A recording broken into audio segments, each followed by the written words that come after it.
एक और अहम खबर का रुख कर लेते हैं। इजरायली फौज का बड़ा दावा, वीडियो में हमास मिलिट्री चीफ मोहम्मद बिन जैफ की मौत का दावा किया जा रहा है। खान यूनिस में स्ट्राइक के बाद हुई मौत का दावा। इजरायली फौज ने वीडियो जारी किया। 13 जुलाई को स्ट्राइक करने का दावा किया गया और हमले में हमास मिलिट्री चीफ वीडियो में नजर आ रहे हैं। मोहम्मद बिन जैफ की मौत का दावा इस वीडियो में किया जा रहा है। तो अहम जानकारी इस वक्त आप तक पहुंचा रहे हैं और जाहिरी तौर पर जिस तरह के हालात इस वक्त बने हुए हैं, ये खबर जब सामने आई है तो इसको लेकर और ज्यादा बवाल हो सकता है। जो सरगर्मी है जंग के मैदान की वो और तेज हो सकती है। इजरायली फौज ने ये बड़ा दावा कर दिया है। वीडियो में हमास मिलिट्री चीफ मोहम्मद बिन जैफ की मौत का दावा किया जा रहा है। बता दें कि खान यूनिस में स्ट्राइक के बाद मौत का दावा किया गया कि खान यूनिस इलाके में स्ट्राइक की गई थी जिसमें मोहम्मद बिन जैफ की मौत हो गई है। इजरायली फौज ने ये वीडियो जारी किया। 13 जुलाई का वीडियो बताया जा रहा है कि 13 जुलाई को स्ट्राइक किया था और उस एयर स्ट्राइक में मोहम्मद बिन जैफ की मौत हो चुकी है। हमले में हमास मिलिट्री चीफ मोहम्मद बिन जैफ की मौत का दावा इस वक्त किया जा रहा है।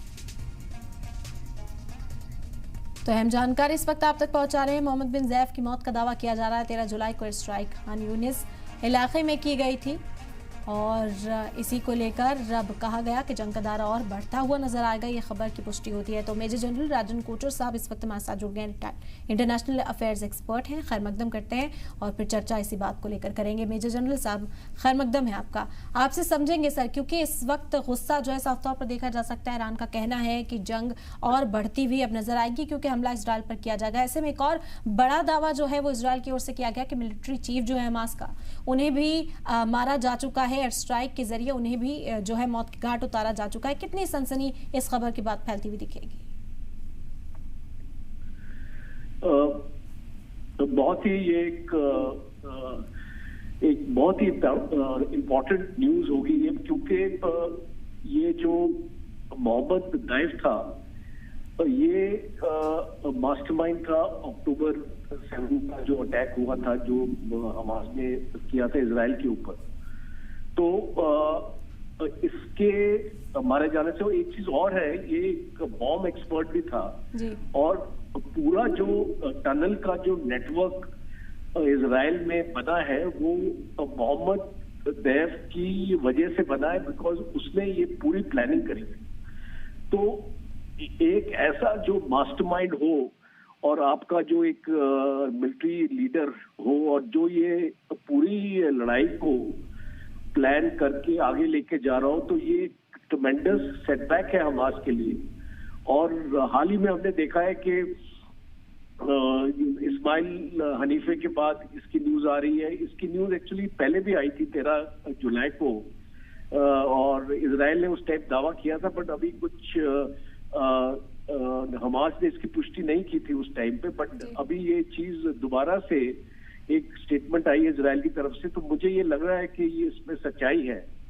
और याया सिनवार बच गया है बस एक उनका लीडर जो इस कैंपेन को चला रहा है वहां पे हमास में। और मुझे लगता है कि बहुत बड़ा सेटबैक रहेगा हमास के लिए, बिकॉज देखिए एक इस टाइप का जो लीडर होता है जो पूरी दिशा देता है, उनका जो भी कैंपेन था, स्ट्रेटजी थी कि भाई हम इस तरीके से इजराइल डिफेंस फोर्सेस को काउंटर करेंगे। और आप देखिए कि हमास को काफी सक्सेस मिला है कि पूरी इजराइल डिफेंस फोर्सेस 10 महीने से लगी हुई हैं, पर वो हमास को खत्म नहीं कर पाई है, बल्कि 30 से 35% ही उसकी मिलिट्री स्ट्रेंथ को कम कर पाई है। तो इसका श्रेय मोहम्मद दैफ को जाता है to a very large extent.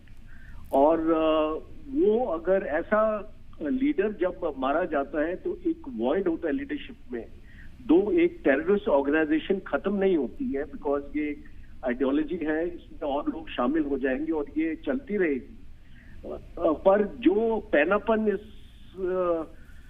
Outfit को मिलता है एक ऐसे लीडर के जाने से, वो चीज जरूर इम्पैक्ट करेगी हमास के फर्दर ऑपरेशंस को। तो मुझे ऐसा लगता है कि ये एक बहुत बड़ा सेटबैक रहेगा हमास के लिए।